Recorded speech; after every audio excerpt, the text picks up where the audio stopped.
Okay, so I'd like to welcome everyone to the July meeting. Thanks for taking the time to attend, and thanks to anybody who shared photos. We are streaming this in YouTube for anybody who wants to view this on a compatible device like a Lume Pad 2 or a 3D TV. The live stream is delayed by 20 to 25 seconds, so if you are going to be viewing it on via the YouTube stream, please mute your audio so that we don't get feedback. It's best to mute your audio on the YouTube stream and then listen on Zoom, because then you're able to interact with us. In any case, we can get started. The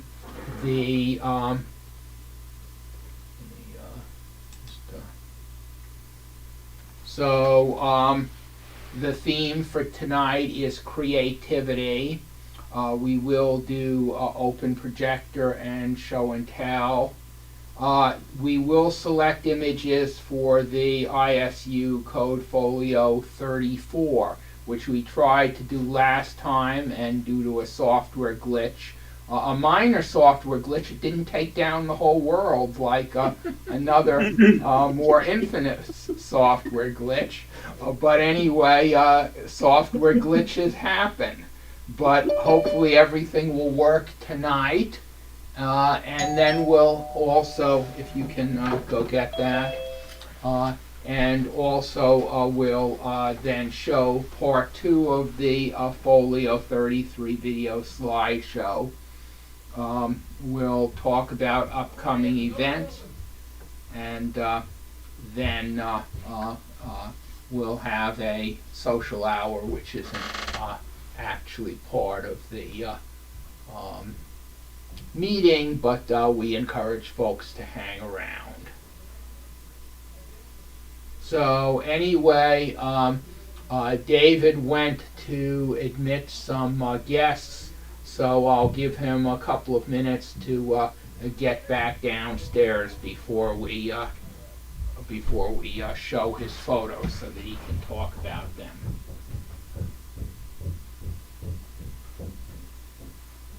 Oh, welcome. Come on in. Hi. Yeah, so I'm Herb. Hi, Herb. I'm David. Nice to meet you. And this is Felicia. Okay, if you grab some of those glasses and then have a seat wherever you'd like, and we're just getting started, we'll be happy to answer any questions that you have. And this is an interactive meeting, so if you have questions, speak up. Everybody online can see everybody in person. Everybody in person can see everybody online. So it's like the best of both worlds. Yep. And so the theme images are David's, and I'll let him talk about it. You probably want to get on your glasses so that you can see the coolness. coolness. Creativity. Okay, and so the theme for tonight was creativity. Each month we have a different theme. This is a Lancer. My brother created a few of them. Of course, it was a kit, so all he had to do was put it together, and his friend paid for it. So there's the creativity there, an airplane. And that's a nice way to do it, and as long as you don't crash, it's great. He made 2 of them. One of them crashed in the air because they had an oxygen leak, and it blew up the airplane up there. It wasn't his fault, it was an oxygen Well, leak. I wouldn't want to be in the airplane. That's a different kind of fireworks. Yes. Anyway, this is the Da Vinci days down down south, and that's a lot of creativity. That thing has to go on the street and on the mud and in the water and then get back there. Really interesting. And so is that a race that they're doing, or? It's not a race. You just have to do those things. Okay. some of them can't do it. Mm-hmm. One guy just gave up. He didn't want to get his machine in the water. This is my grandson. He spilt his milk next to his 3D printer. Of course, obviously, that's 3D printed milk. He was creative. And that's me. That's back in 1997 when I first learned you could put things in paint, and not Photoshop. It was done in paint. Anyway, this is a frog that was in a parking lot, and I put him in the trees. It was carved out of a log. And there's I forgot what I call it, but it's a real bizarre flower. Obviously, that's Photoshop. This is another Photoshop. The dragon is in Slovenia, and I don't remember where I got the caveman. And the thing is really a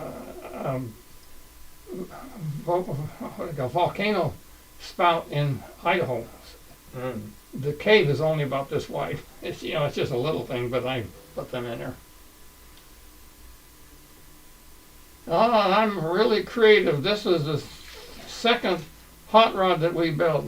That's my brother and my sister driving it. I'm obviously taking a picture, so that, as you can tell, was been converted because it was a long time ago. And there's me on the far right. I think I was about 11 years old, and those are all my brothers, and it's my cousin with the crutches, and we built that, and I don't remember why. That's Flash, the airplane. And that's the end. Okay, thank you. Very David. cool. Very good. And Dennis. I'm here. There we go. Oh, cool.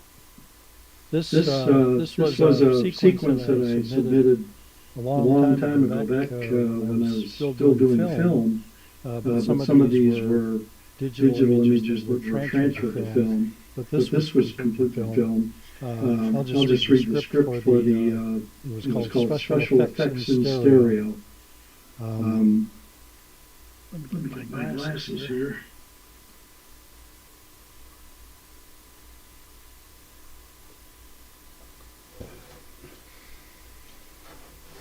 Special effects photos are even better and more fun in stereo. You can include a stereo drawing in a photo and make the drawing objects jump off the page. Wow. Next. By using a camera on a slide bar and moving an object between the taking of left and right images, you can make the object appear to float in space. Never tried that. Combining 3D photos within other 3D images can allow a photograph to have a unique through-the-window effect. Yeah. Applying this technique to an image on a computer monitor can allow objects to literally fly through the screen. Doing color shifts in an imaging program gives effects previously only available with special chemical processing on film. Special window and framing effects can add an extra wow to an image.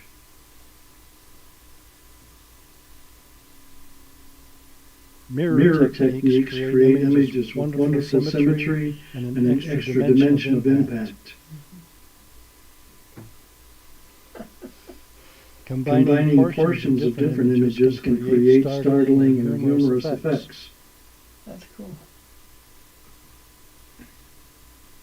A variation on this technique can allow a person to interact with himself. This is particularly effective in stereo. That's my son, by the way. And for a fun project, you can combine images of friends with text and shading to make your own movie poster. Whatever you do with special effects, have fun with it. thank you, Dennis. That was a good sequence. Yeah. Mm-hmm. And Ken, Okay. Can you hear me okay? yes. Yeah. Okay. This is Bob Curtis. He and I went to a museum, Midway Museum, and Bob was interested in a ghost picture. This is my second ghost picture, second attempt, and it was kind of a challenge. I did not have a tripod with, so it was kind of handheld. Had Bob getting the picture, and I took it, and then he left, and I took another picture and put it together in Photoshop, and changed the opacity on him, and it came out as a ghost. Yeah, works pretty Yeah, good. well, basically, as long as you don't move too much and then you align the photos, it works fine. As long as the only thing moving is Bob, the ghost.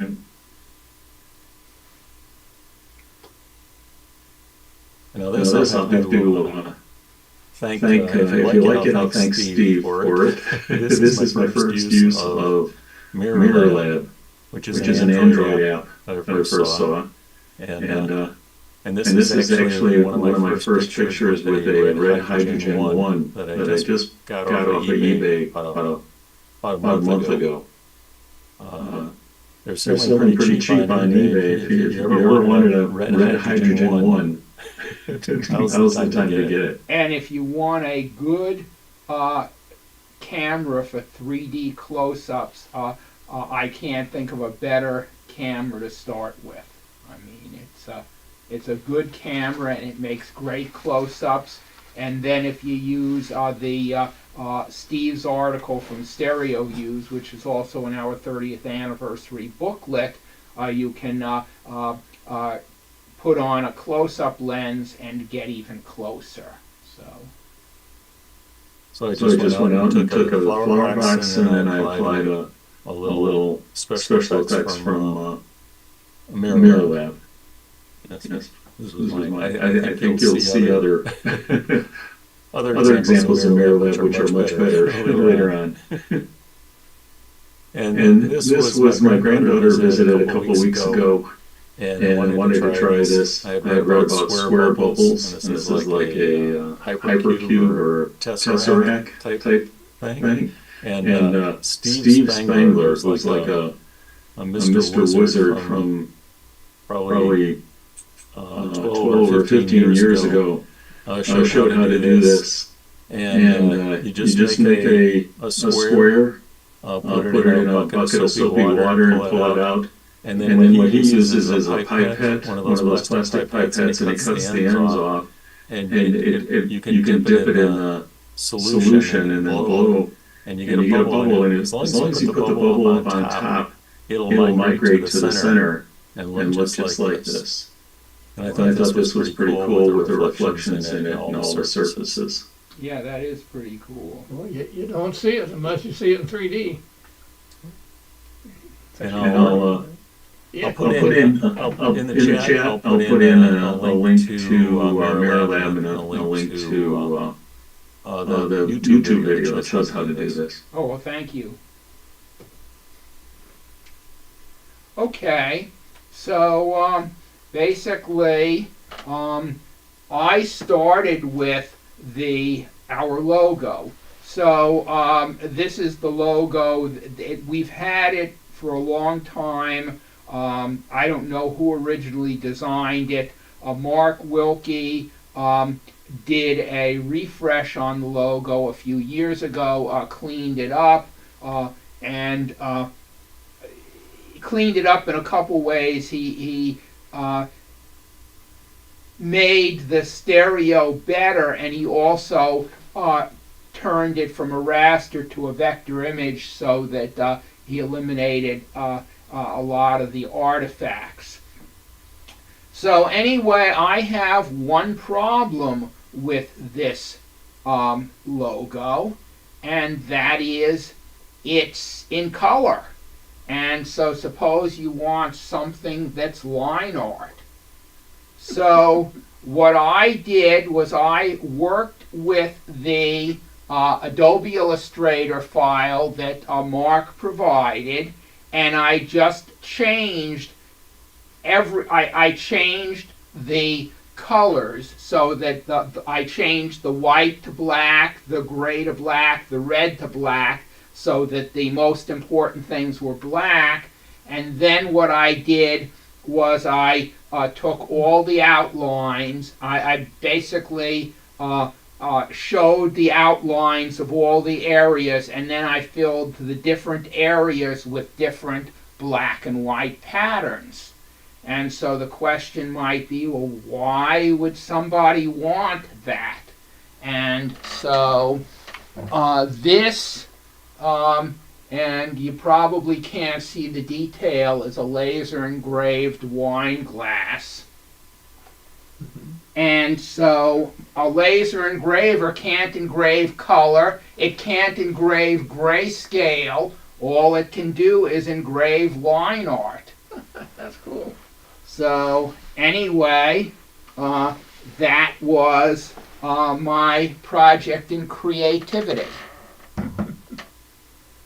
And what I didn't finish I finished the artwork in time to get the artwork into the show today, but I didn't actually finish the engraving until past the deadline.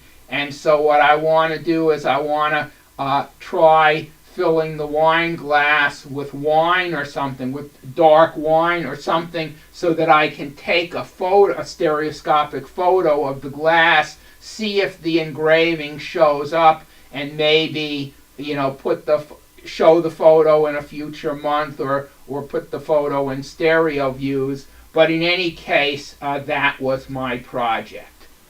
That is creative. Very Very nice. nice. And so, Steve.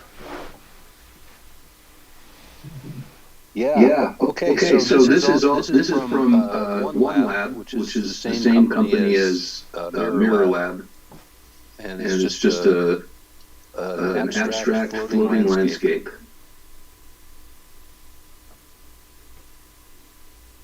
Here's another abstract landscape created the same way in One Lab, where I created a depth effect and then turned it on its side and made a slight adjustment between the two shots. And here's yet another abstract landscape done the same way.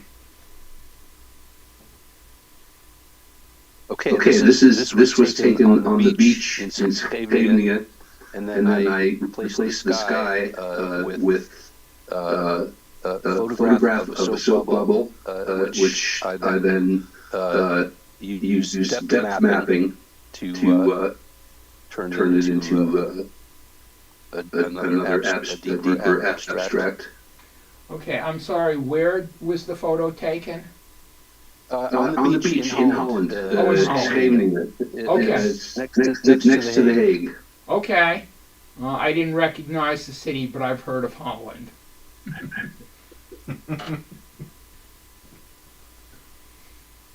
Okay, This was my recent submission for a couple of exhibitions. It's just a recursive image of a poster. I took a poster with a black square and just put a photo of it inside of itself several times. Really cool. Yeah. Okay, now this is a bunch of creativity here. This is the Puddletown Panorama, which was a project a bunch of people we got together and built a 5-panel stereo viewer that was on a trailer, so you could take it around and use it at events. And this was at the Maker Fair at OMSI, which is a very creative event. And the puppets are part of Oregon Children's Theater. So lots of creativity coming together in this one. and the feet that you see underneath the viewer there, those are another member of the club. I see a crank there. Does that allow you to change the view? Yes, each one has a bunch of different views in it. And there's 5 viewers all the way around. What type of views? What type of photos?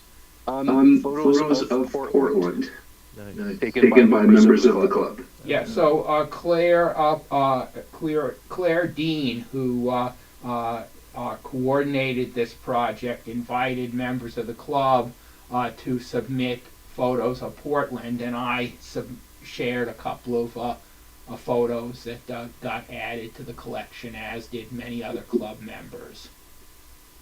So are there stereo cards inside each one? Yes. Okay. Wow. And there's an article about this in the 30th anniversary book. yeah, I believe there is. Is there? I'll have to look. Let me see.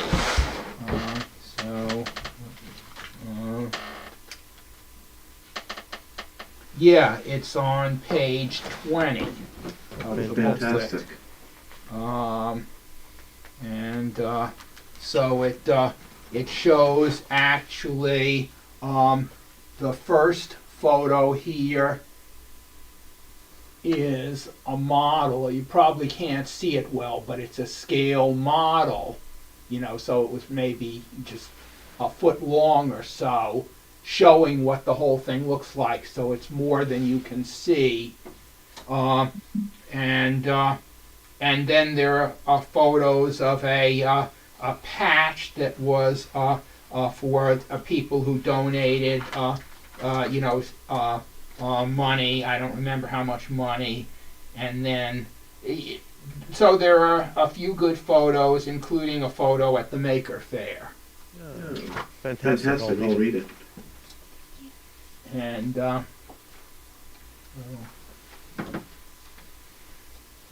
right, so this was also in The Hague at the Grootmarkt tram stop. I used a pair of Samsung Gear 360s to get the super fisheye.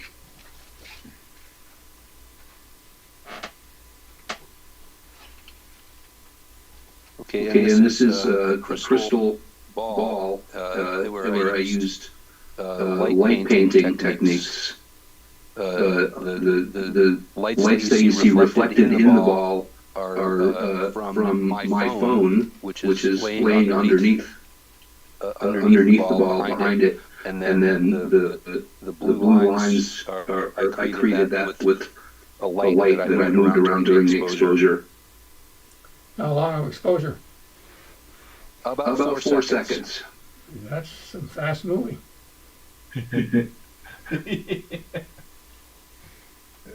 Well, you gotta match the brightness of the light to the timing of the movement. So if you move it too slow, it gets too bright. Yeah.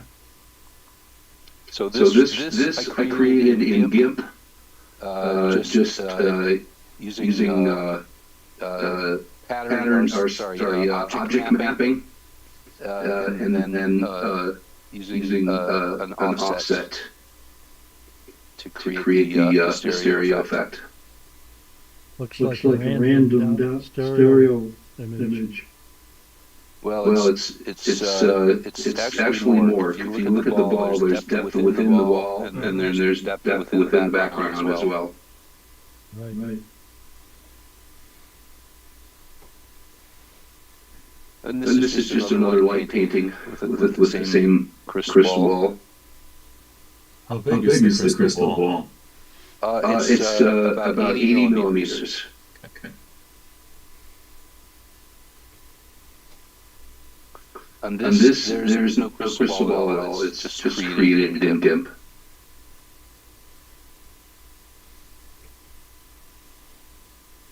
And this is using Mirror Lab. It's probably the same setting that was used by somebody earlier. That was a Halloween display of one of my neighbors that I liquefied there.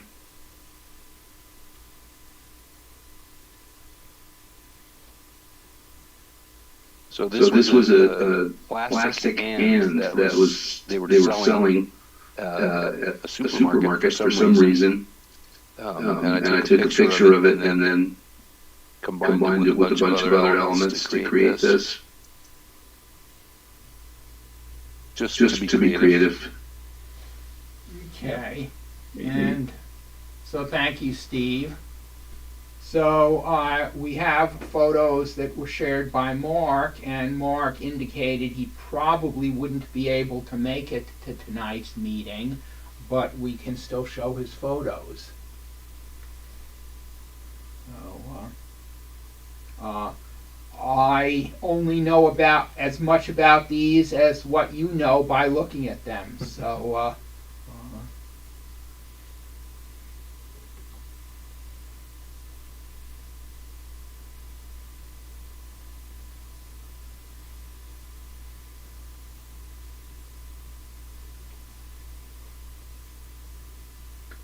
Anybody know anything about Funko?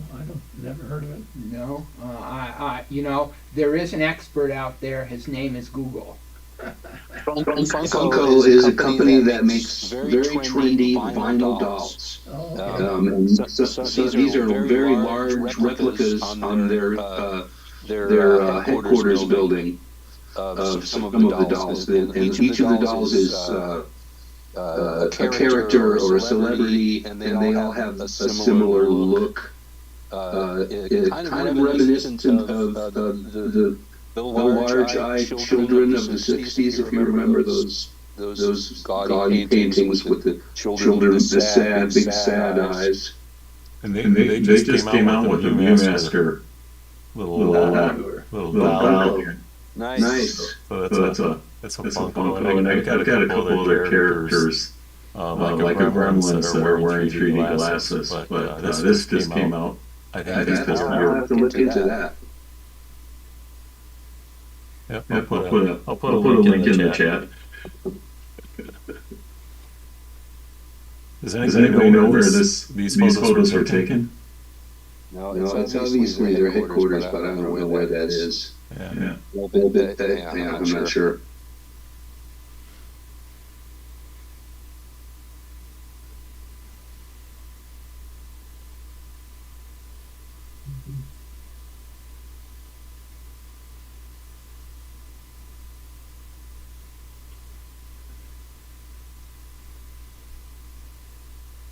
Almost looks like a Almost like the new Beanie Babies. Like kids love to collect them and get their favorite ones, but they don't have the same random value as the Beanie Babies did. They're just worth whatever they're worth. Yeah, I mean, it's too bad I didn't know how much Beanie Babies were going to be worth when they were selling them. But I guess everybody could say that. Funko headquarters is in Everett, Washington. You know where that is? You know where Everett, Washington is? Up by Seattle, I Yeah, guess. near Seattle. These are some really nice hyper stereos. They bring out the depth in what would otherwise be kind of flat photos from the distance these have been taken.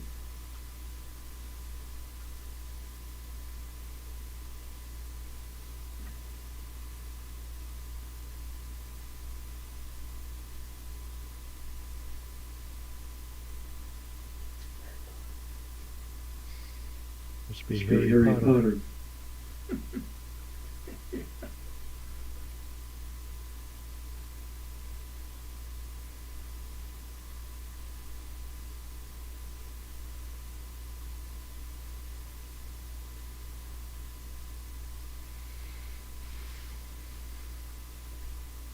I remember seeing him in some movie, but I don't remember what. That's a character called Gru. I believe he's from Guardians of the Galaxy. It's actually Groot. Groot, correct. Yeah, my bad. Let's mix him up with the Minion guy. Yeah, that's a new one. Yeah, this came out. Number 4. we've seen him before.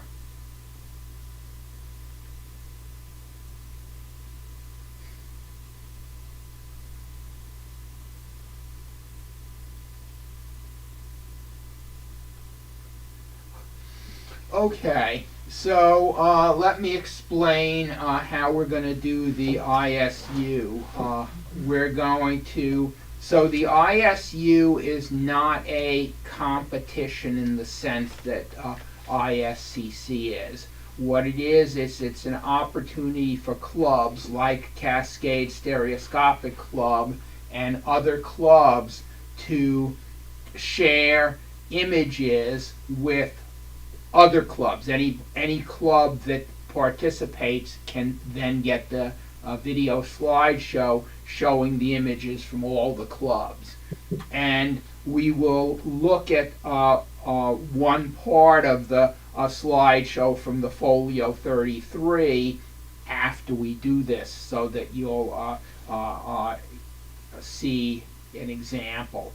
But this is basically an opportunity for any one in a Cascade Stereoscopic Club to submit an image, and they don't have to reveal their name. In other words, unless their image is selected, nobody's going to know who it is, so you don't have to be embarrassed if everybody says, boy, what a terrible image. But based on the results of the image, you can learn how good your image is, and maybe things that you could do to make it better, and have an opportunity to have your image shared with the world. So what I'm going to do is I'm going to go through all the images. There are 7 people submitted images, 4 images per person, so there's a total of 28 images. I'm going to go through 28 images one time so that everybody can see all the images and sort of say, oh, that's the best one, so you have some way to compare them to each other. And then we'll go back, and anybody who wants to can participate as a judge and enter scores for the images, and then we'll select the 10 best. So I'm just going to go through all the images one time at this point.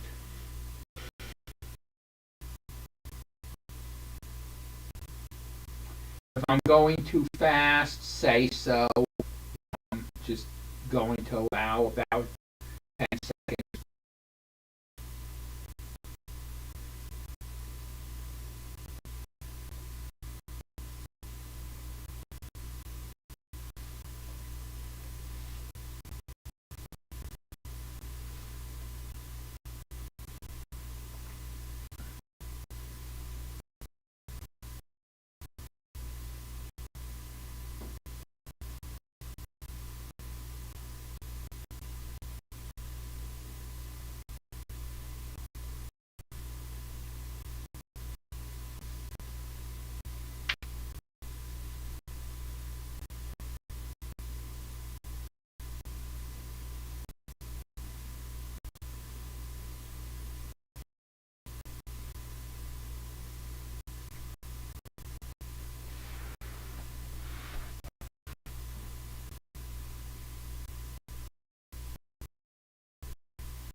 So if you would like to judge the images, it's open to anybody who just like to judge them.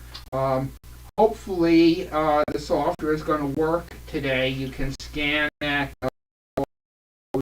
It'll then ask you to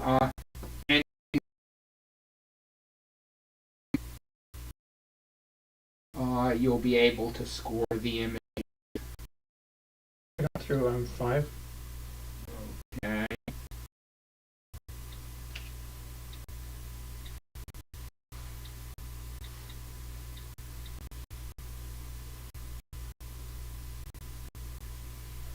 Okay, so I have Steve Judge 1, Ken is Judge 2, David Doe is Judge 3, Matt is Judge 4, David Allen is Judge 5, how am I saying?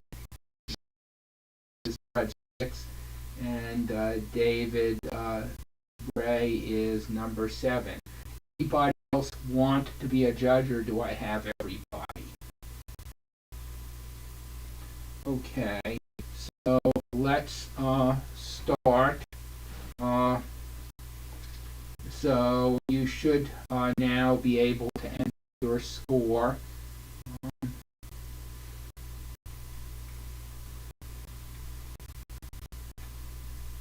Mine still says please wait. Try clicking refresh and see if that That did it. okay.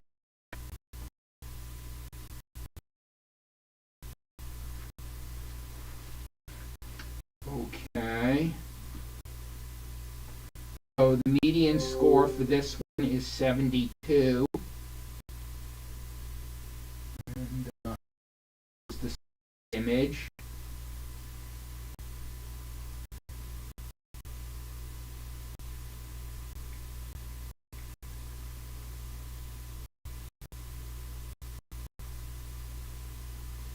Median score for this is 85.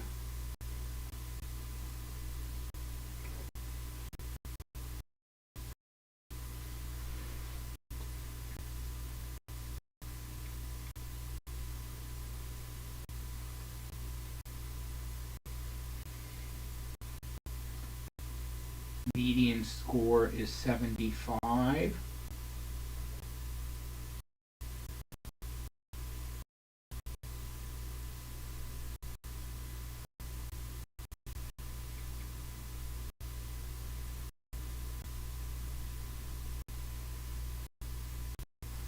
Median score is 75.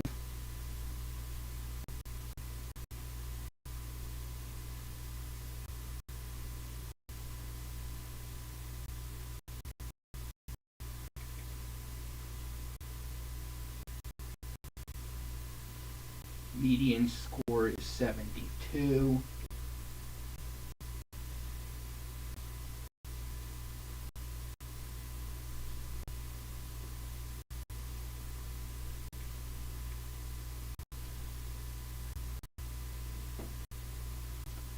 Median score is 73.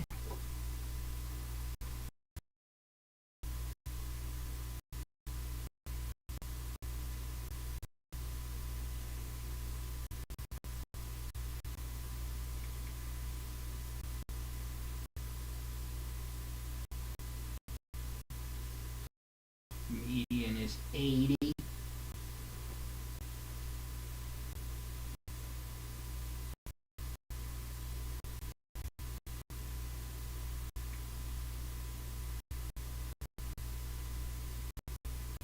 Median is 70.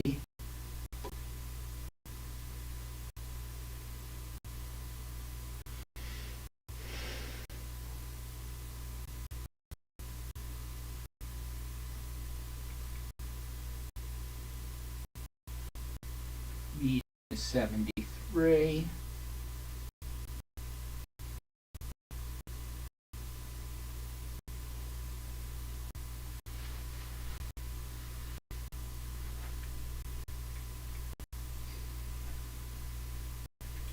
Median is 80.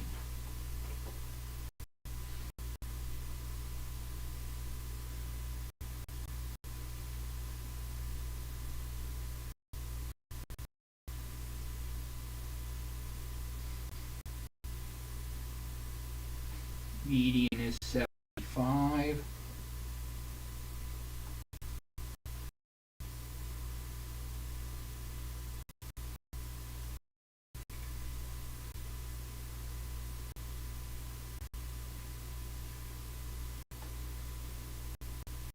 Median is 70.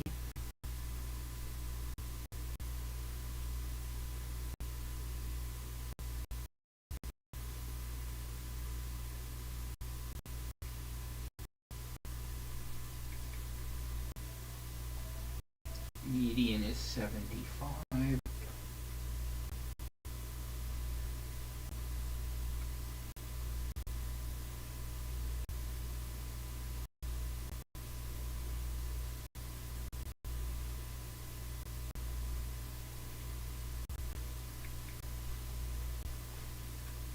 Median is 70.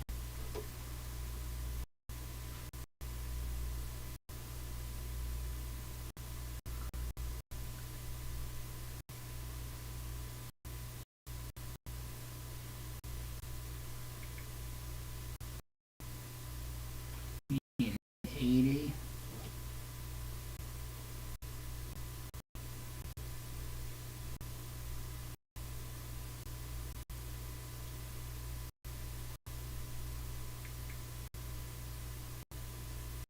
Median is 70.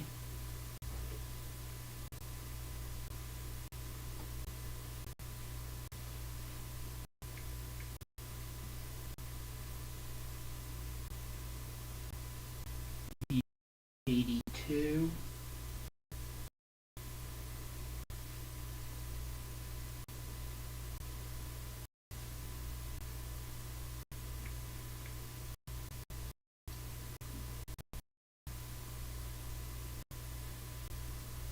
Median is 75.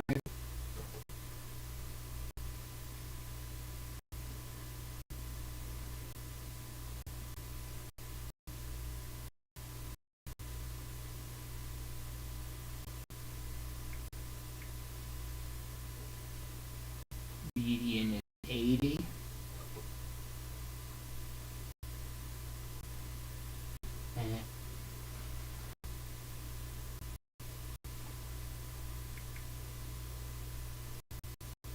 Median is 87.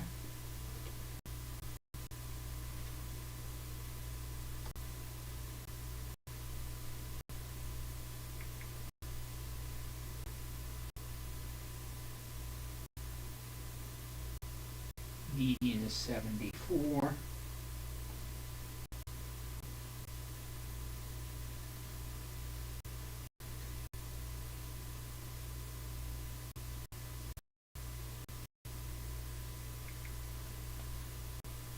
Median is 84.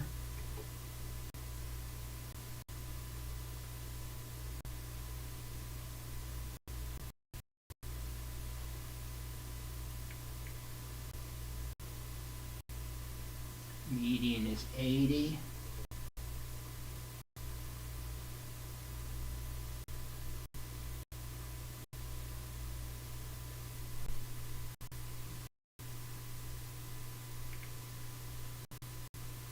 Median is 70.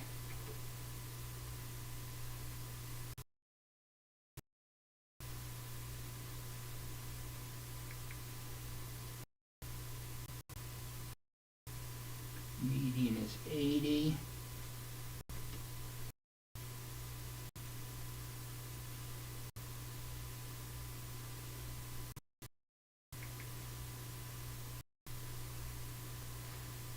Median is 86.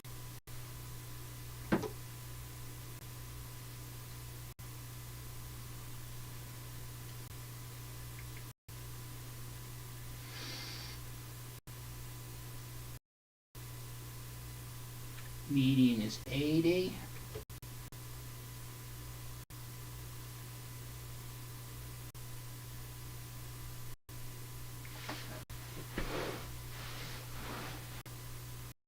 Median is 74, and that was the last image. And so now here are the results. first place.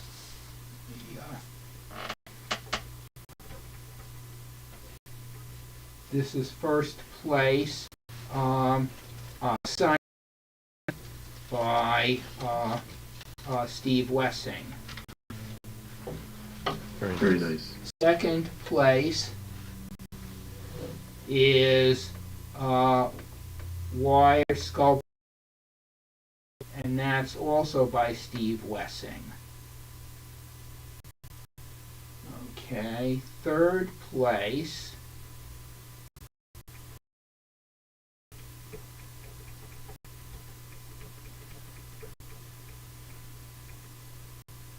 this is third place, Nobel's Carousel by David Ledoux. Herb Ledoux, but that's okay. Okay, well, thanks for correcting me. Okay, and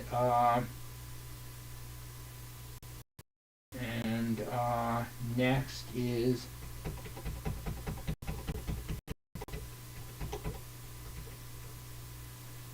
and this is also by David Ledoux, Marine Corps Museum. And then next,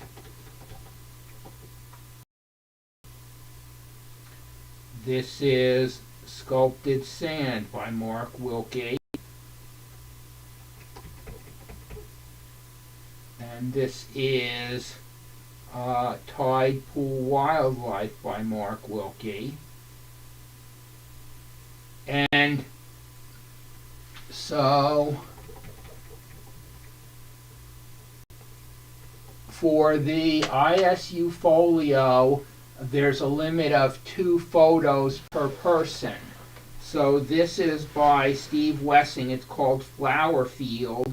It would have been number 7, but since we already had 2 photos by Steve, this one, great photo, but we don't submit this. So the next one.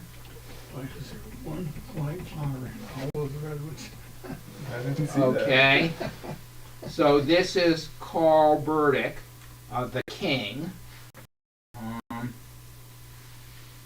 the next one.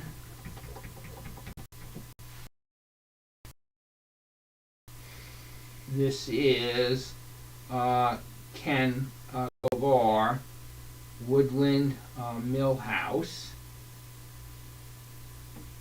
And then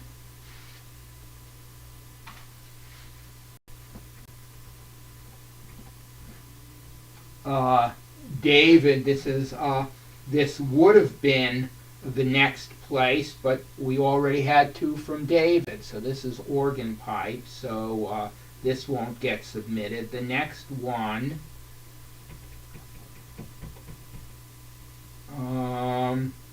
Bob Curtis, Market. And then the last one,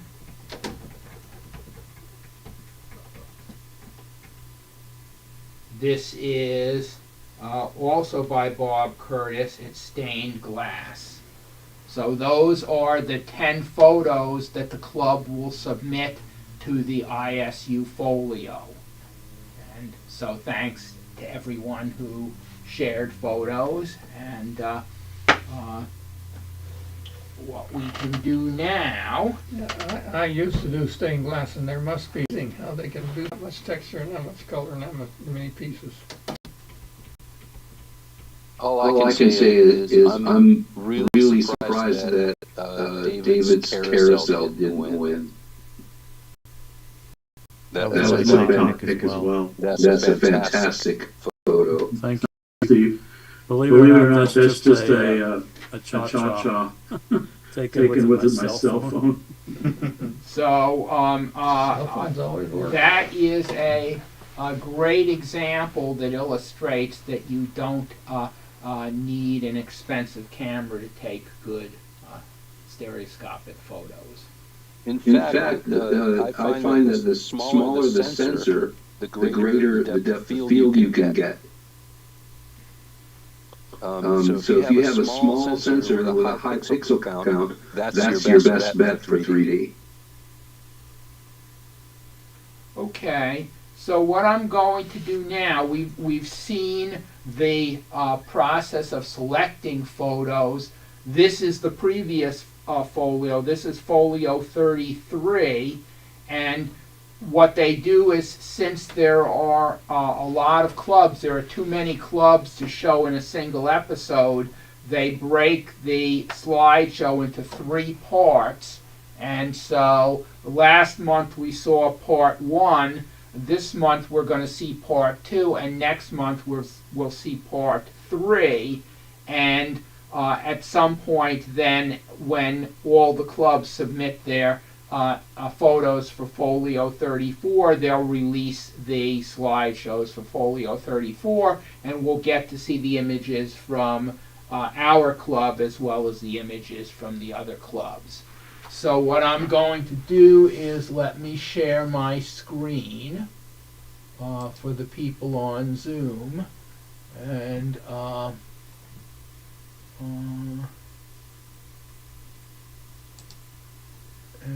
need to, there should be a checkbox to share. There it is, share sound, and share, and then let me show the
Okay, so any, oops,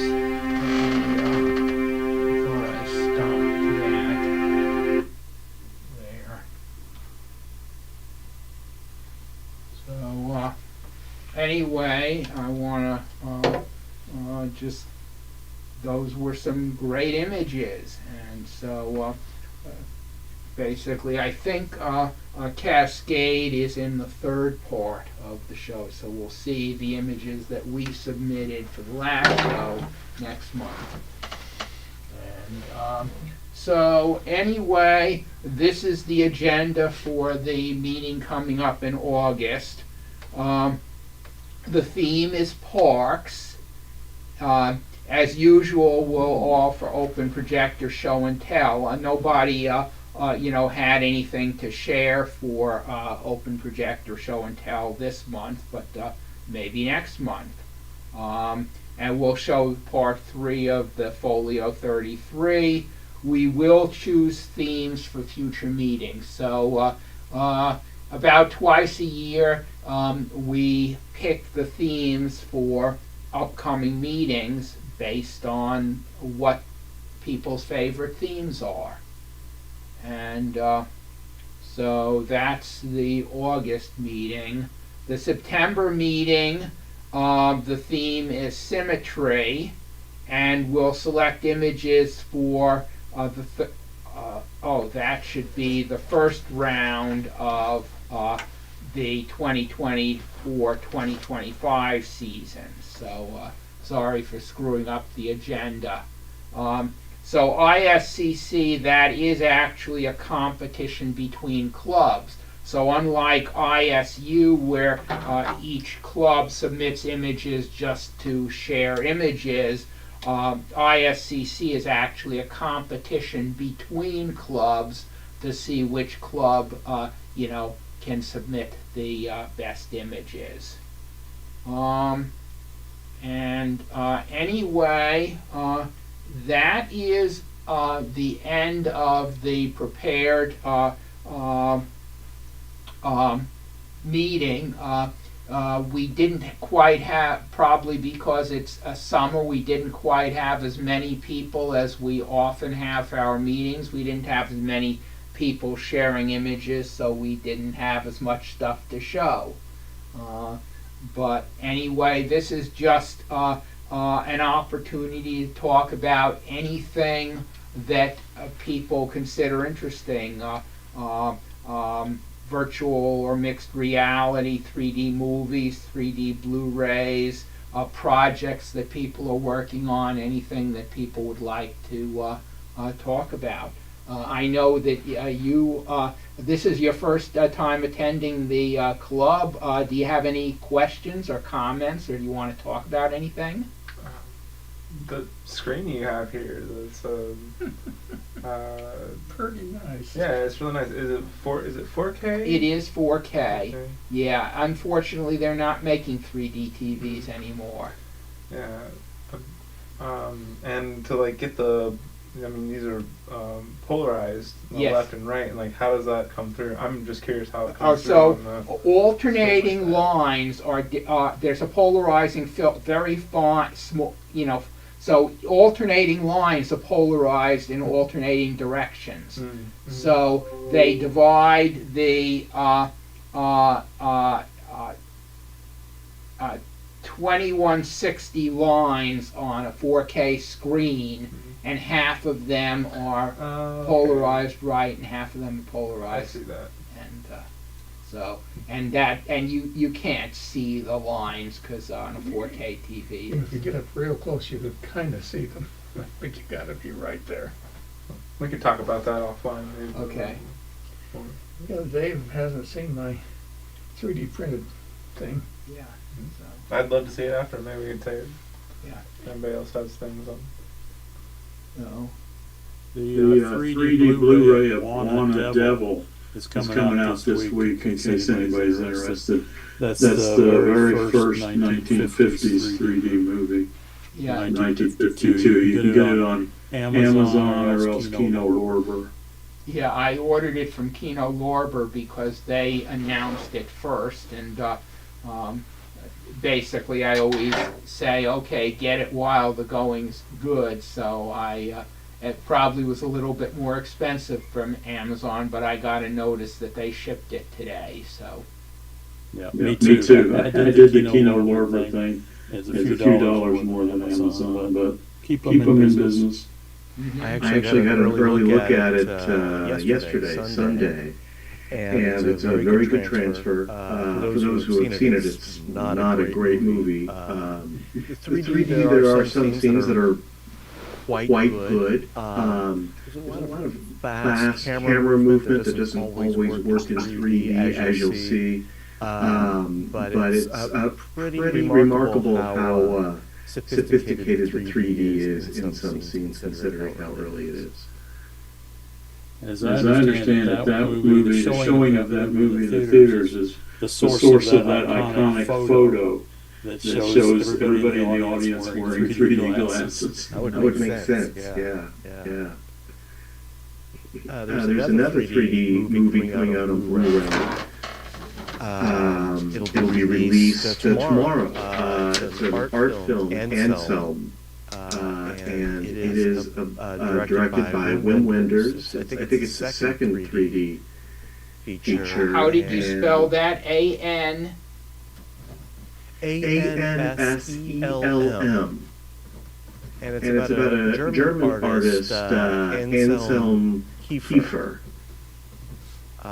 It's quite good. I saw it theatrically with. It was really a poor 3D projection system that the theater was using, which does not reflect at all on the film, which is quite good. And I'm sure it's going to look spectacular on Blu-ray 3D. I'll put a link in chat. Yeah, thank you. Track that down. I appreciate that, Matt. And, so I'll have to get my order in for that. They're actually going to have a release of Magnificent Bodyguards, which apparently was the first 3D movie filmed in Hong Kong. It's a Jackie Chan movie. I don't know how good it is, but it was. I saw it. They're going to release it in somebody on Photo 3D, so they're going to release it, and I look on RM, the US Amazon, and it's out there for pre-release. It's going to be released Tuesday, November 12th. Okay. So I have Never hurts to get my order in July. There are two very good. Let you all go at this time. We'll see you all next month. Okay, thanks, Steve. Take care.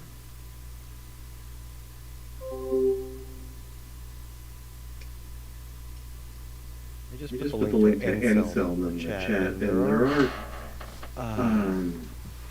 there are some pretty fun 3D Hong Kong action films on Blu-ray. Some of you have probably seen The Revenge of the Shogun Women.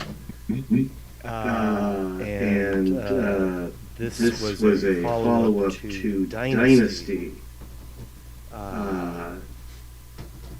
Using a 3D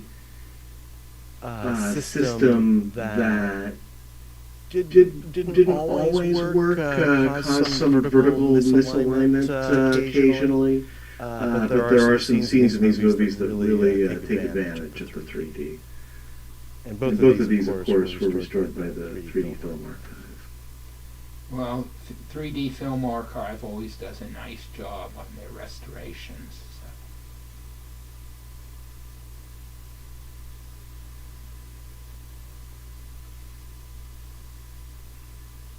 So. Okay.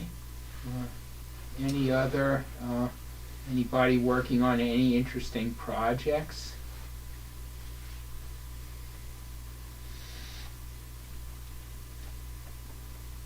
Well, I saw some great photos tonight. We'll definitely be stealing some of those ideas. So if you see your idea, you can blame me. It's, okay.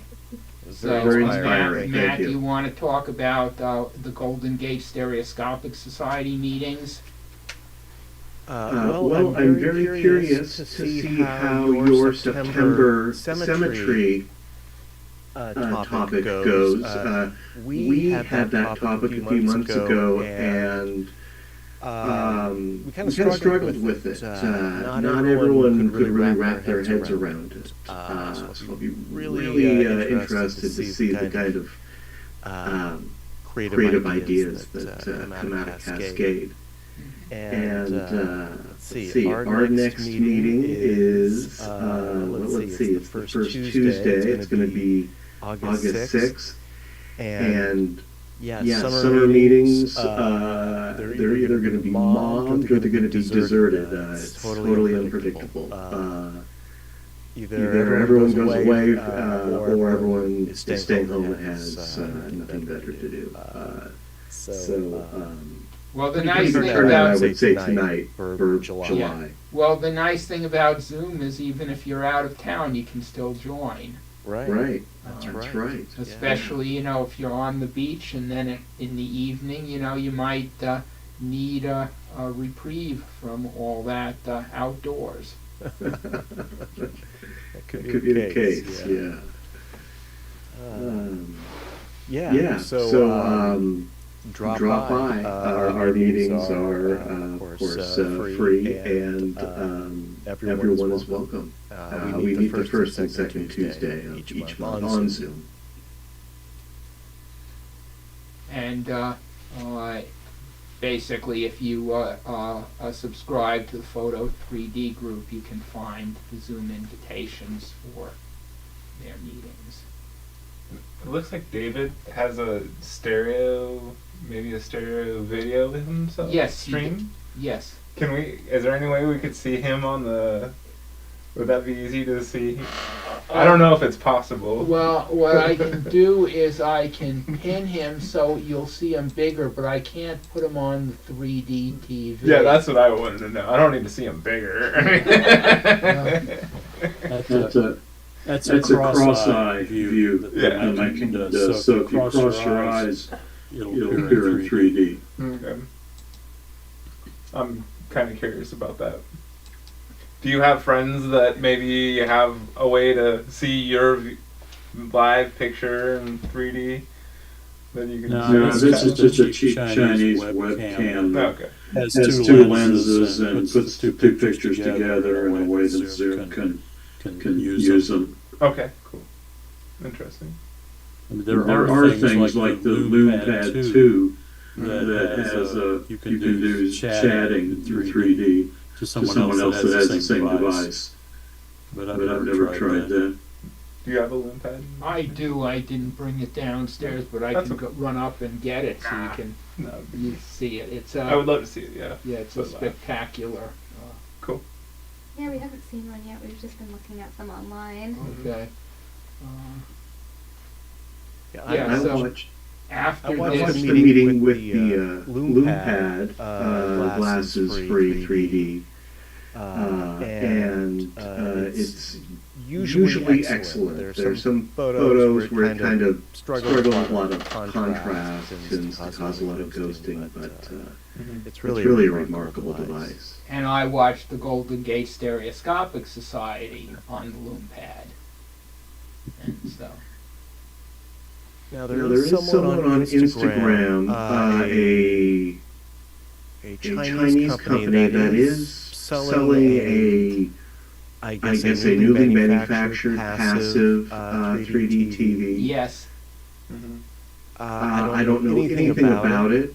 I'm waiting I don't to know hear. anyone who's risked it. I am waiting to hear of at least one person who has risked it and then basically said, yes, it works, and then I will plop down my money, or, you know, but if they haven't even made one sale in the U.S. yet, then I'm not sure how long they're going to be around. So, and I'm not sure I want to put down that much money to find out that maybe it has some problems. Yes. Agreed.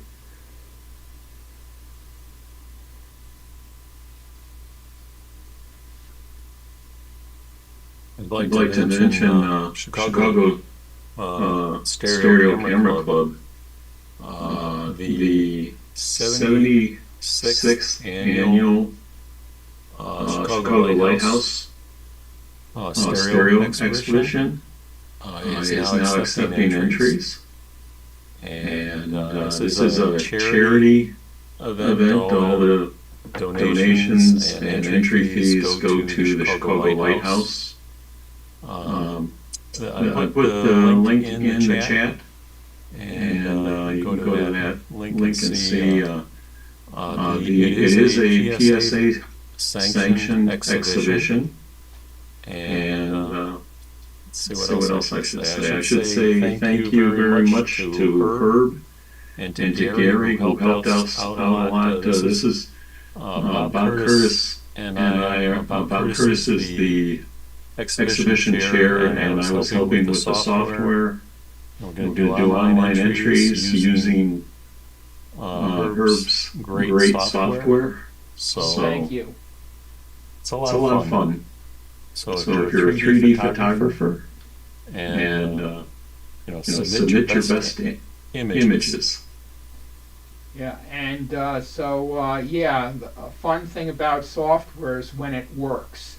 Like last month was frustrating, but this month it all was worth it because people getting logged in was at least 3 times as fast as it normally is, because normally I have to say, well, go to this website or go to this website and then enter this login and password, and you just aim your phone at it and it logs you in, and so that really worked well.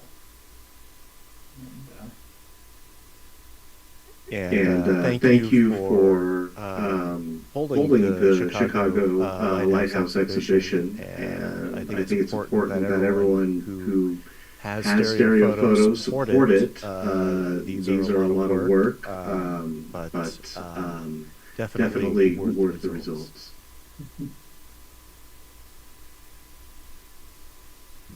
Yeah, thank you, Ken.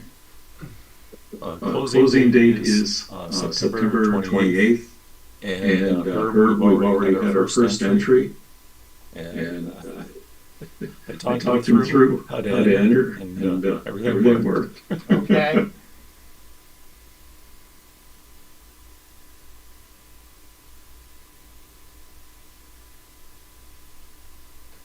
I'll put a link to that Proma 3D website.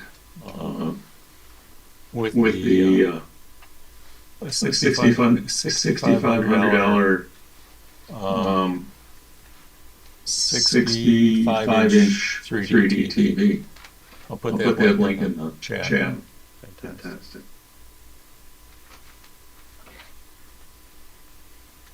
I've already ordered the Magnificent Bodyguards pre-release. Thank you for that as well. Now you can order your 3D TV. Well, I think Matt already has as a matter of fact, in terms of abusing a 3D TV, or maybe not abusing it, but Matt has a 3D TV that they travel with for. Indeed, yes.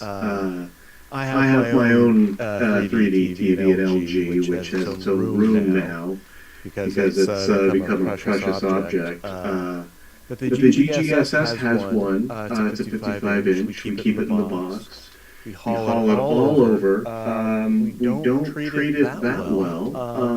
And it still works. So these things, I don't want to say they're tough, but they're not as fragile as they might seem. Then again, I never really know what to expect every time I take it out of the box. We've been using this thing for maybe, I don't know, maybe 10 years now. We used to use it a couple times a month. Now we only use it a few times a year because we meet on Zoom, but it's still ticking.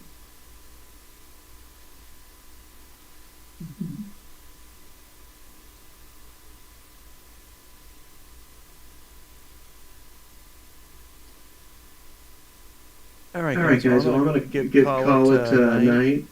Make Make it an early one for me. Thank you. Okay, thanks, Matt. And And I'll see everyone next month here. Have a Good good night. day.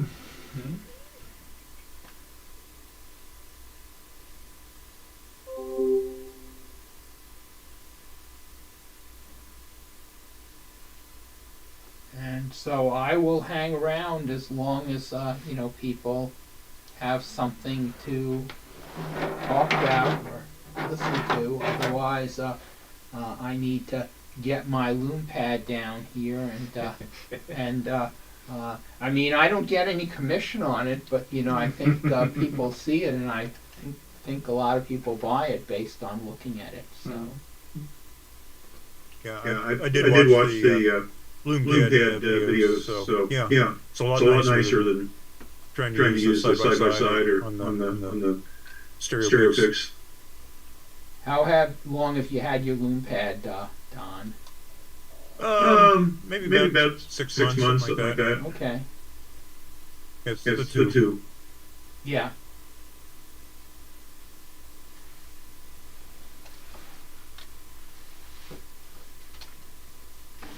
Okay. And, Herb, yeah. you mind if I ask David Allen a question that's kind of not quite 3D? Go ahead and ask. Sure. Earlier this year, I mentioned to him that I have a player piano. Yeah. But my family's home in Nevada. And I wanted to know if there was a way to tell if it would be worthy of updating or repair if necessary. And I took the whole month of May in Nevada, and I took a bunch of pictures, but I couldn't get real close because it's in the family garage. But I did want to see if David was still interested in looking at them for me. Just to look at the works inside of a player piano is crazy. Can you send them to me? Can you send them to me? That's what I was going to ask if you were still willing to look at them for me. I have restored about 8 or 9 player pianos, but that was some time ago, so I don't have a lot of equipment to do that anymore, but I certainly have the experience of restoring a few.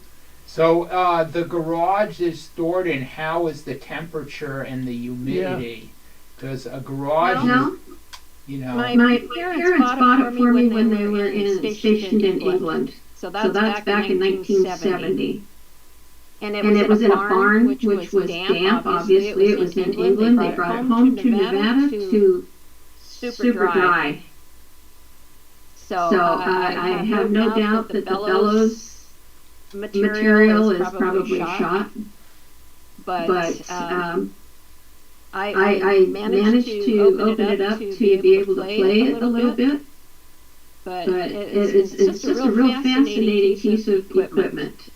To see all the things that make a player piano work. It kind of reminds me of how I feel about old cameras. Do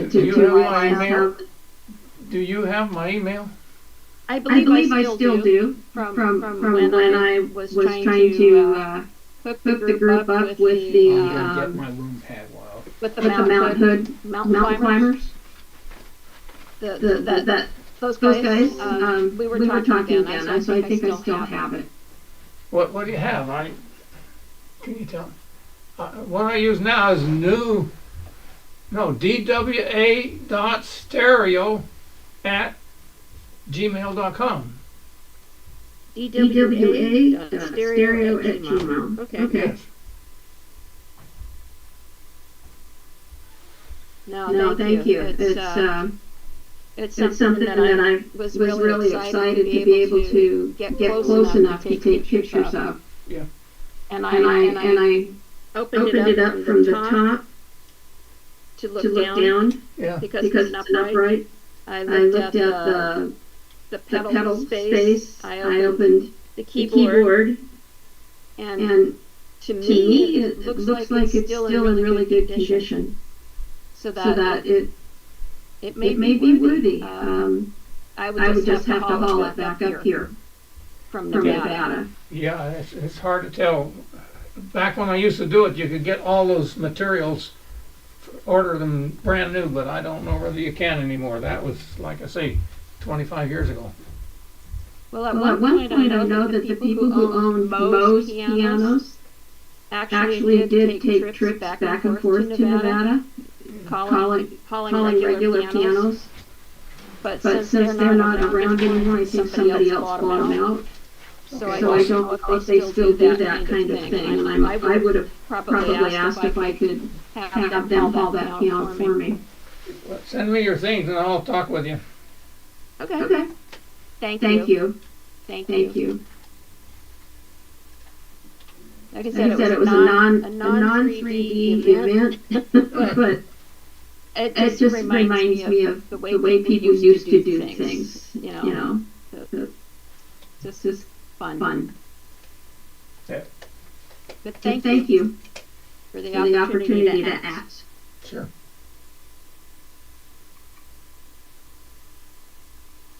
I think I'm going to take off too. Thank you, Herb. Okay. Well, thanks for joining us, and have a good evening. Yeah. Take care.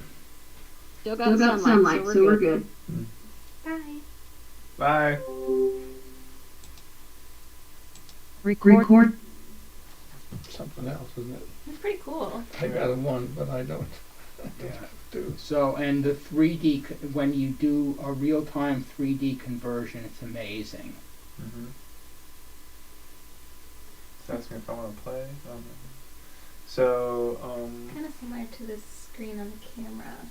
Mm-hmm. That tiny little. And the fine pics, Yeah. the Fujifilm. But this seems to like track your eyes, right? This does have eye tracking. Mm-hmm. Yeah, it's really cool. It's really clear.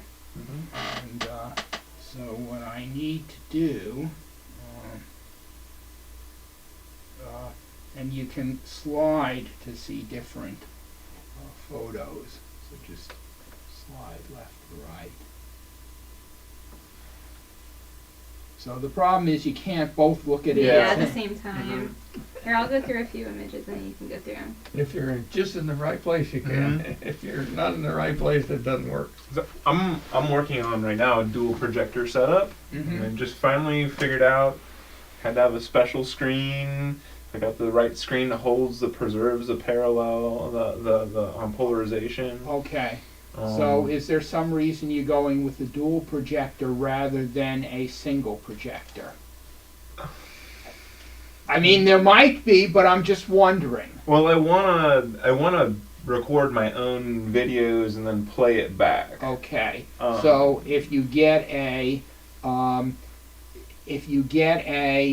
single projector, then okay. So in my mind, the advantage of a single projector versus a dual projector, if you have a dual projector setup, messing with the alignment, you're gonna, every time you set it up, you're gonna 10, 15, 20 minutes messing with the alignment. She knows. Okay? Whereas if you get a single projector, then you don't have any worries about the alignment. The downside of the single projector, you have two options with a single projector. Either you get the active glasses, which is a disadvantage, or you get a polarizing modulator. And I haven't checked recently on the availability of polarizing modulators. Yeah, they exist, but they're still like 300, 400, maybe even more. Well, when I got it, it was more than 400. Yeah. So, But Have you seen, or like, I don't think they're out yet, but I've heard of the Looking Glass? Yes. This is, where's my older Looking Glass? Did I put it in the box? I think I put it in the box because once the Lume Pad, now this is the Stream Deck, I do have the original Looking Glass, and it was cool until the Lume Pad came, and then I basically put the Looking Glass away. I haven't looked at it since. Yeah, so the technology of this is just a lot better. I think that is just, way better than the Looking Glass. Yeah. I have a looking glass. I have the original Lume Pad, Lume Pad 1, which I have. The looking glass and the original Lume Pad are in their box. They're saved. Okay. You know, this is the best one. But as far as the camera, this has a good camera if you want to carry it around. But the Red Hydrogen 1 is a better camera because it's you can hold it in your hand. It's not the huge. Yeah. Have you done much like video chatting with this? I have done, I think, only one video chat because I don't know very many people who have one. Does it feel like more realistic? Yes. Yeah. You get like all the facial expressions. Yes. Yes. Definitely. That's something that you've been really particularly interested in. What I really would love to do is set up a screen with me and a friend and just like feel what that how real that is. And like a large screen. And I want to do something like a 30 or 40 inch, like a fairly large screen, and do it inexpensively. So I was like looking at lenticular, and then the idea of like creating a lenticular screen that like matches up perfectly with the pixels is like prohibitively expensive. So I was looking, actually, my next route is doing parallax barrier. So printing out like with a really nice printer the mesh to put over top of the screen, so that when you're looking at it head on, it'll be the right parts. When you say print it out, how we're using what technology? Like a laser printer with 1500 dpi or something fine enough that would get pretty fine mesh. Okay. And then aligning it, I'll maybe print various gradients so that I can match up the pixel. What line density do you need? I think it's like 90 dots per inch or lines per inch would be approximately what it would be. Okay, because I have some lenticular screens, but they're higher than that. Oh, the lenticular. Well, it would have to match up. Yes, super I understand. precise. I understand. No, that's why I asked, because I got them from Rich. Oh, okay. Cool. Well, I'd love to see them, whatever you have, and this is like really cool to see this Lume Pad. I've been like being very nerdy about this subject for a solid year, and I was like, "Oh, you guys are around." No, I mean, I think you. So basically, I recommend that you join the club. Okay. So the incentive for joining the club is you get the monthly newsletter, and so it's $15 a year or $25 for 2 years, and you know, I mean, I think the value of that pays for the membership. I mean, and I don't want to press you. I'm basically telling you about it. If you say no, you can still come to all the meetings where you just don't get the Stereo Views newsletter. And that is basically in the front. These are some of the articles from the newsletter. So, you know, if there's value in these articles, you know, and so we were just talking about a polarizing modulator, and I see this is a story about polarizing. Yeah, I saw that in there. Herb, first thing, do you take Venmo? So I'll join right now. Yeah, how do we join? Yeah, how do we join? Because we need to talk to more people rather than just each other. And I think the only thing the club is set up with is PayPal. Okay, yeah. So if you go to on the website, you probably found the website, didn't you? Yeah. So click on the membership, and then you can join by PayPal. All right. Yeah. And can her and I share the same membership? Yeah, why not?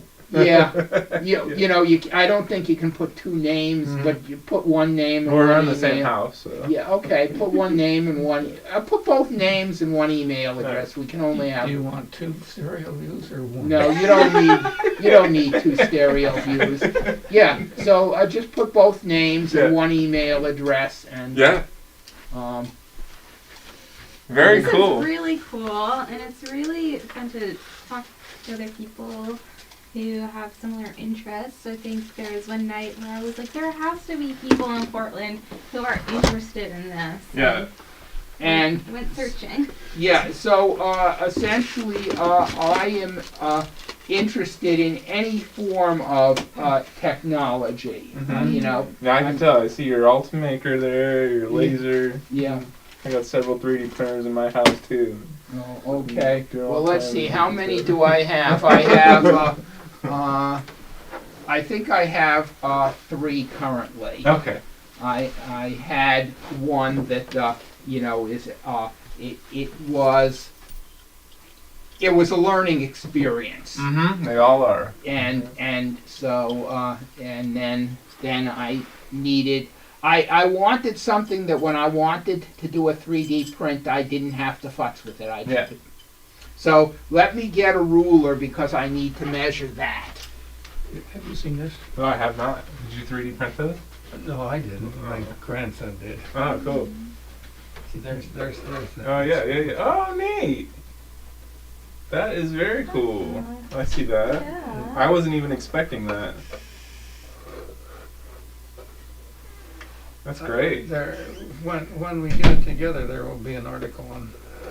Yeah, Dave submitted an article, and I'm going to, you know, put that in an upcoming stereo views. It prints on the printer like that. That's a really cool idea. I mean, if you could get, because I've got a resin printer that'll do like 8K, and I wonder if you can get even higher resolution. You can get super detailed. That's really detailed, though. Yeah. Yeah. Well,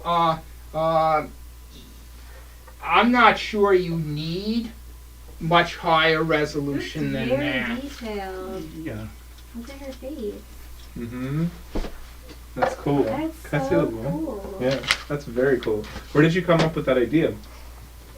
There's an email. There's a website that'll do that. All you get to do is send them the black and white picture, and they will tell you everything. Well, they'll tell you everything to do on your 3D printer to make it. Okay. That's so cool. Very cool. Okay, so 8 inches deep. You know, all of those dimensions are mostly determined by this. Yeah, but since I don't have the information, this way I can put it in the article. Well, it's a 3.5 by 7. Well, I had him make the card 3.5 by 7, so I made that to accept 3.5 by 7. Okay, is it really 3.5? It's not. It's a little smaller than 3.5. Yeah. Well, I made it fit this.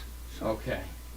So 3 1/4. It's just a different type of art. It's like what I love about it is like it's uniting like technology and art together in kind of a fun way. Yeah. He said this took about 18 hours to print. And the reason why is it's sitting there on the desk like that, and if you move it too long, it'll go back and forth and back and forth. That makes sense. So he had to print it really, really slow, just so that it would stay intact. Makes sense. Anyway, that's his younger sister. That's our third granddaughter. Aww. On the East Coast. They live in Maryland. Dave, what do you do? I mean, you're like into all kinds of stuff, but like you like. I don't do anything. I watch TV. Build. It sounds like to me you fix player pianos, so you probably have an engineering And he brain. fixes pocket watches. This is what I do right now. Ooh, that's a lovely pocket watch. I've got Okay, so can you read what this says? I want to write it down. Yeah, it says the added ADDED dimension incorporated. The added dimension incorporated.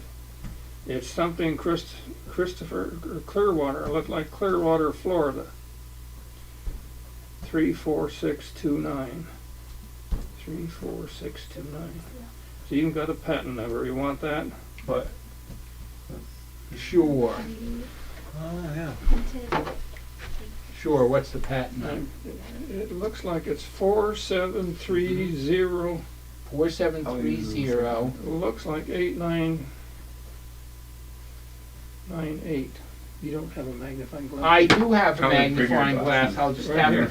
Here's one. I'll have to just go upstairs mine. to get it. No, there's They're one. in the car. Yeah. It's not that good. I have. Do you want me to see it? Actually, no, I don't have to go upstairs. I basically said these are not that expensive. I need one on each floor. You have pretty good eyes if you want me to read it out to you. It's the patent numbers. 473089. 473089. Yeah. I thought there's more digits than that. Nope. That's what it says. I would think that a patent And number then nowadays you has forgot more the digits. last number. 4730898. Did I say? You No. forgot the last number. There was more digits. There was more. There is an extra. I just double checked your work. She double checks my work. That's very cool. I never even thought about that. Be able to print in layers like that. It's very cool. Yeah. Yeah, layers like for shading. That's so Mhm. interesting. They May I take a call look? them lithophanes. Yes. I don't know where the word comes from. But you can look on Wikipedia and find it. Yeah. Okay, so thanks for this. I think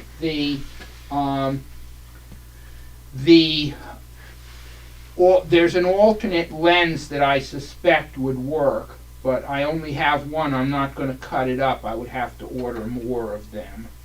But it's the one you get if you join ISU. It's the one that they give you. It's got two round things. Yes. That was the nice thing about this. It was square to start with, and if you have those two round lenses, you'll have to make a plate to mount it on. Herb, could you play a 3D? Sure, I can. Any photo is fine. I just wanted to. You just See want it me to go close up. back to the photos? Yeah. Let me just. Let's see a close up of something. Uh, Yeah, I know, right? So cool. Yeah, any of these is fine. Okay, I mean, I can't even. You obviously have to be like. Oh, I see. Okay.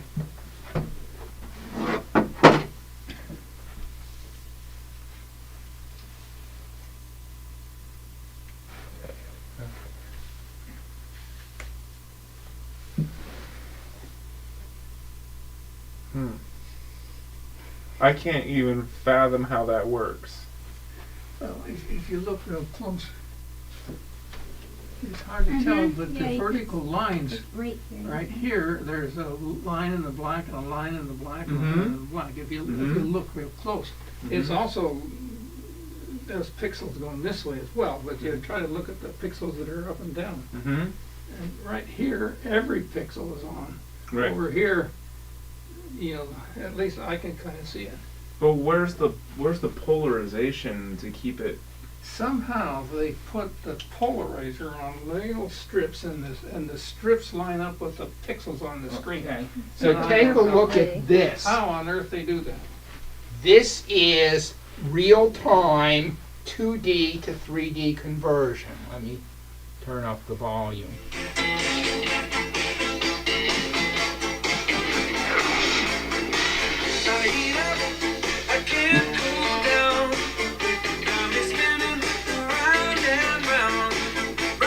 So that was one of my favorite videos from MTV.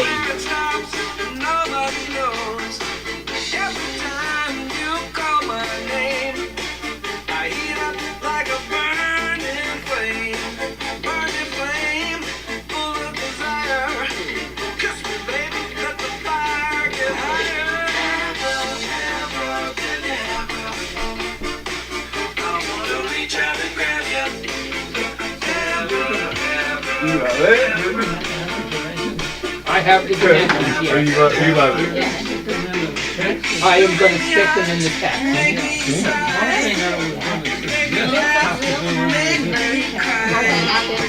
Open this up and make some dimensions. I don't think I'm seeing it. I don't think it's up in yet. Okay. I'm not seeing it. Oh, let me I was make like- sure it's 3D. Yeah, I don't Oh, think it was working yeah, yet. see, it's 2D. There we go. So now, let's go back to the beginning. Now, There we go. That looks I'm better. There sorry. we go. She's like, I don't know what I'm doing. I was like, well, maybe it's gonna come soon, like halfway through.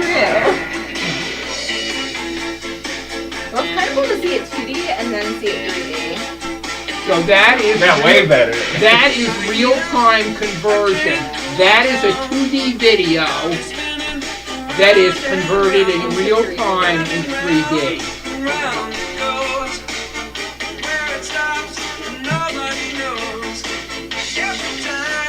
So you don't have the dimensions from when you first made that? No, well, we just measure and lay it out on a piece of cardboard. Yeah, but you could probably figure that out just by measuring each side. You wouldn't have to tear it apart to do that.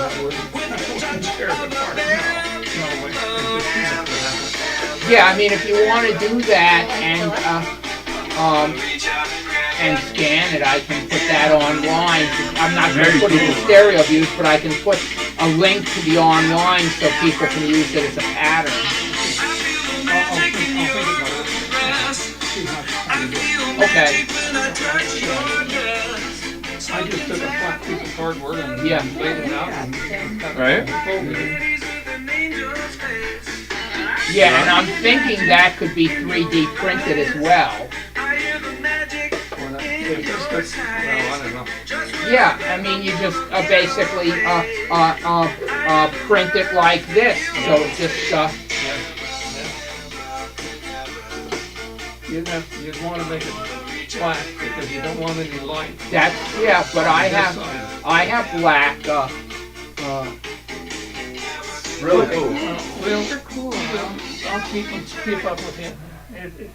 Tomorrow I gotta go work on my brother's sawmill, and the next day I gotta take my wife to the doctor, and so it won't be till But you Friday see or how you can see it right now, and then you get the left eye information, the right eye information. But when you do it like this, you can really see it. You can see how it's like really special. It's really special. So cool. Hey, take care. Okay, Yeah. thanks, Dave. Nice to meet you. We're gonna get out of here too. Yeah. Dave, it was really good meeting you. Okay. I'm sure. Nice to meet you. Next Next month. month. Okay, yeah, I hope that you become a regular. Yeah, absolutely. and, I'll have some pictures next time. Actually, Yeah. So, I just didn't know what to expect. You know? yeah, and so I what think you can those ones didn't have, the ones I picked up didn't have Okay.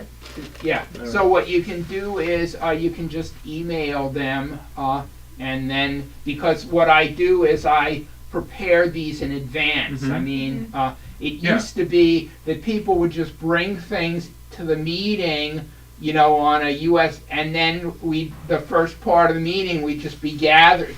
And so this works so much better because I can have this all set up so that people who are on Zoom can. Yeah, See they it. could see it. Mhm. They're not waiting. Yeah, this is really cool, and this is a great screen to look at some of these photos. Yeah, I think it'd be really special. And Yeah. parks. So, Parks. Felicia, let's do it.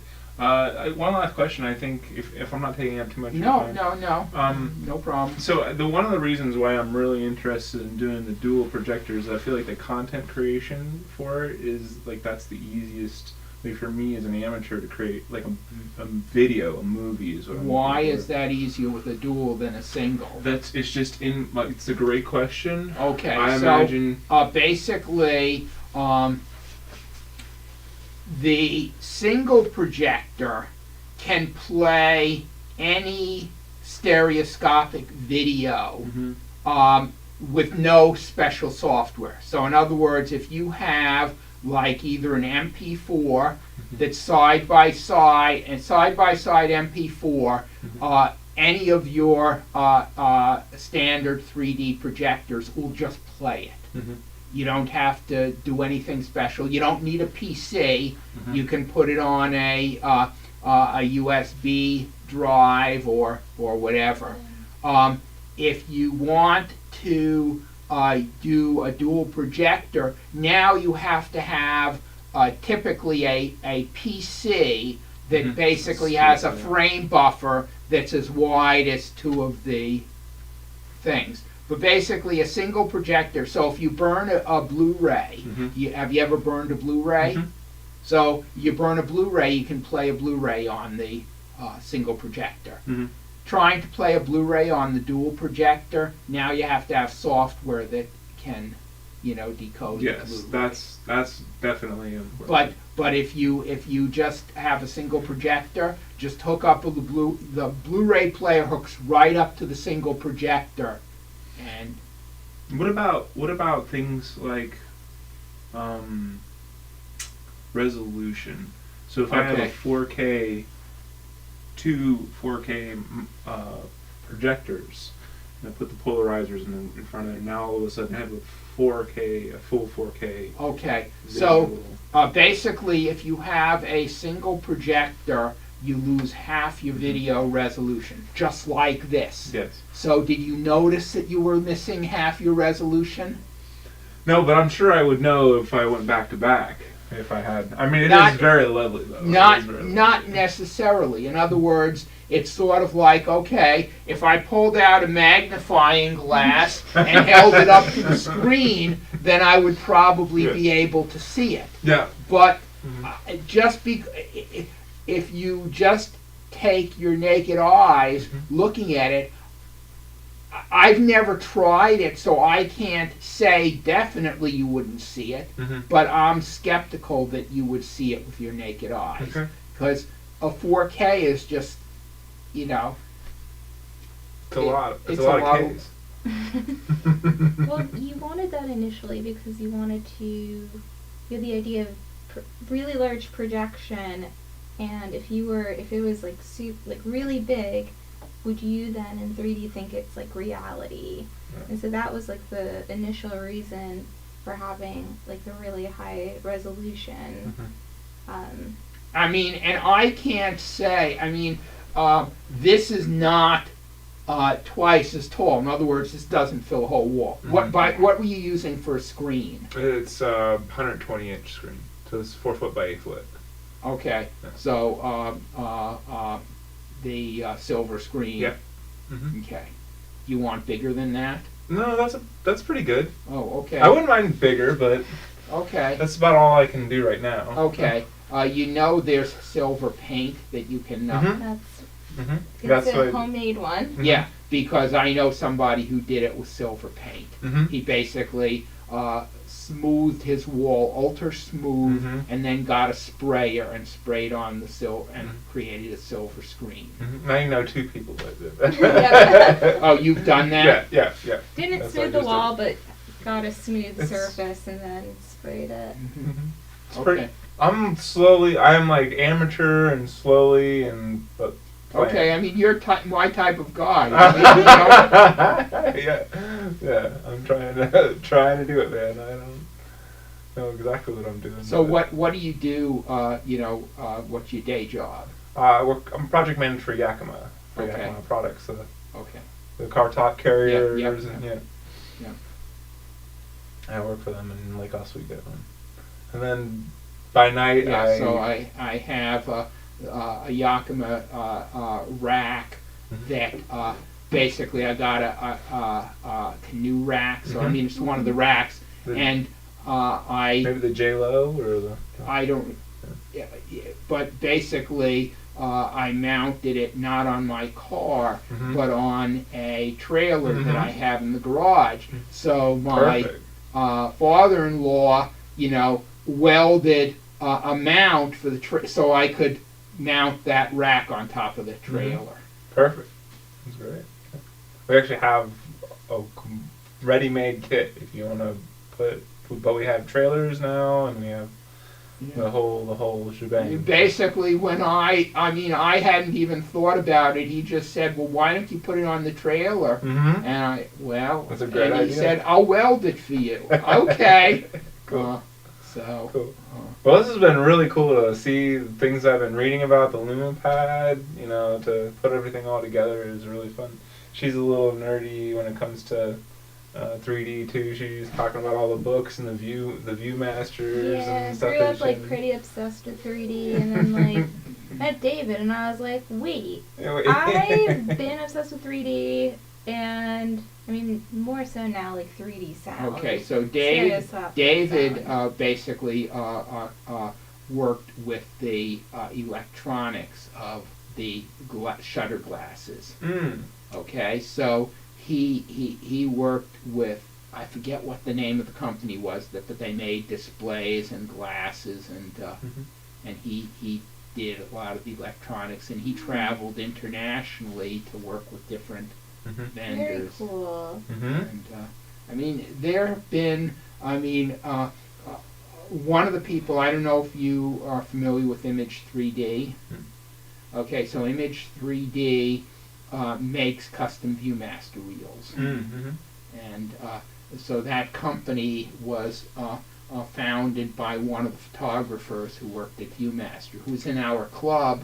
I mean, he's still in the club, but he moved down to California and hasn't been joining the Zoom meetings very often. We used to meet there before COVID, and then when we went virtual. You know, it's interesting because before COVID, we'd routinely get 10 to 15 people at in-person meetings. And since I started doing the Zoom meetings, a lot of the people who used to come to the in-person meetings, like Steve and Taya, who were actually on the Zoom call today, they just dial in on Zoom instead of coming to the meeting. It's a little different on Zoom because you don't have all the small conversations. You don't, and you don't have that TV, so you're looking at it in Anaglyph or on a Lume Pad. And the Lume Pad's nice, but it's definitely not the same as. There's not the depth. You know, there's a lot more depth on this. Here. Yeah, and so one of the things that I've learned is once somebody decides how they want to do it, you're not going to change their mind. In other words, if somebody says, I'd rather just do it on Zoom than drive 15 minutes, that's what they're going to do. You're not going to be able to convince them to come. Yeah. But so, for a while when we first started, so we were doing Zoom only for much of the COVID lockdown, and then when we went back to the hybrid meeting, and I put in a lot of work on the technology to make it work. In other words, getting this big screen and getting that webcam, because basically my philosophy on the hybrid meeting, everybody in the meeting has to be able to see and hear everybody on Zoom and vice versa. If you can't have both the audio and the video be two-way, it's not really a meeting experience. And I'm one of the few Zoom meetings, because there are other clubs that do Zoom meetings, but the people on Zoom, you have a question and you ask and nobody hears it. The people on Zoom hear it, but the people in the don't hear it. Yeah, you have a really good hybrid setup. And, I've been thinking about hybrid for actually like work. We don't offer hybrid just because it's been very difficult with technology. Basically, I did some experimentation, and on our web page, the 3dpdx.org, you will find the list so you'll find a link to that camera. See, I have microphones, so there's 4 microphones. Yeah. There's a microphone there.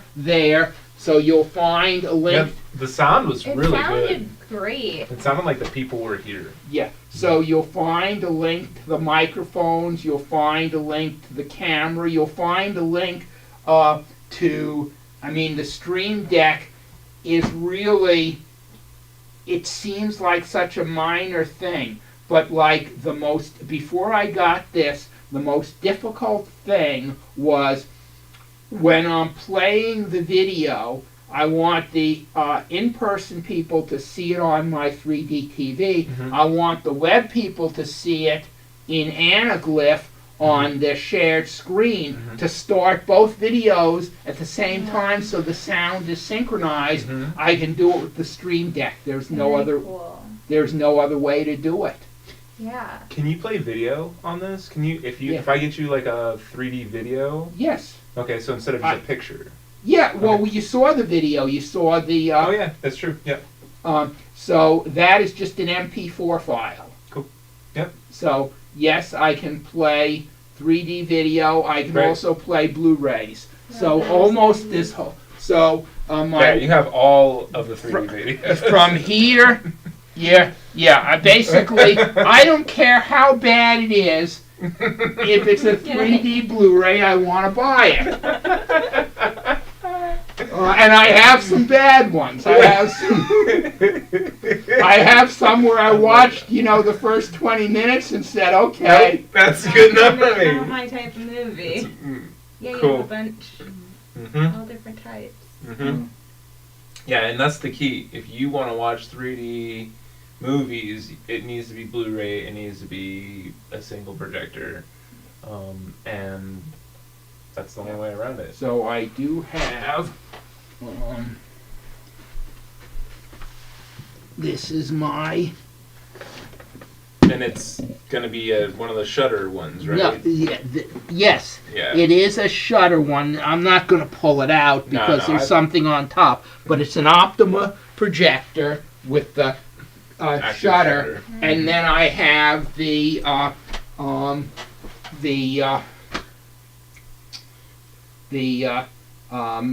liquid crystal, the active shutter that clicks it on and off, and then it puts feedback to your glasses. No, so then you watch it, you polarize. It's a polarizing modulator. Okay. So I have the I have the one that I wrote up in here. So interesting story. It's the Volfani Smart Crystal Pro. So basically, there are two of us in the club who got these, and they have serial numbers on them. Both of our serial numbers are less than 20. Really close to each other. Yeah. Well, they didn't sell a lot of them. That's why they stopped making them. Basically, I mean, I don't know what their initial production run was, but basically, we didn't buy them right next to each other. I mean, they had been on the market for a while, and I bought one, and then Mark bought one, and they were both under 20. Yeah. Dang. They never did a second production run. When they sold out that first production run, they stopped making them. They still make them. They made another model for theaters. So this one is limited in the power, because if you put too much power through it, it'll overheat. Yeah. So the professional ones can take more power. My understanding is if you have to ask how much it is, you can't afford it. But that's what the 3D theaters use, because they don't try and align two projectors. They use a single projector and a polarizing modulator. Yep. Well, very cool, Herb.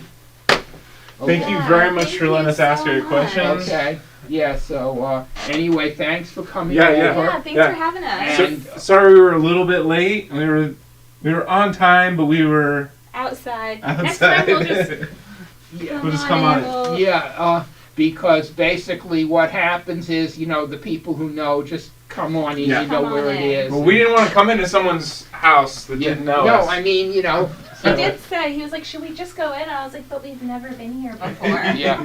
But now we know. And Oregon has those gun laws, Yeah. I was like, what if it isn't the right house? Okay. So anyway.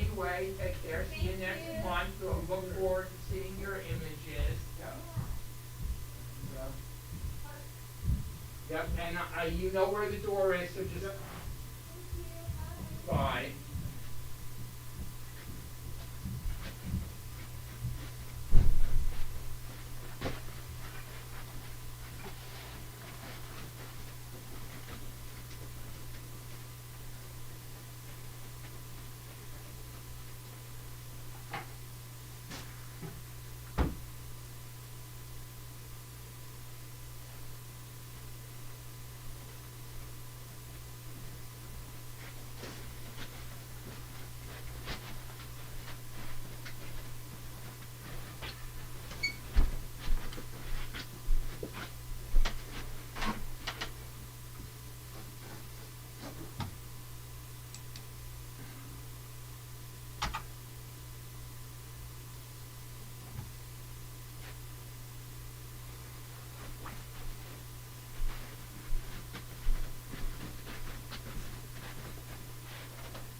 Look at the emotions!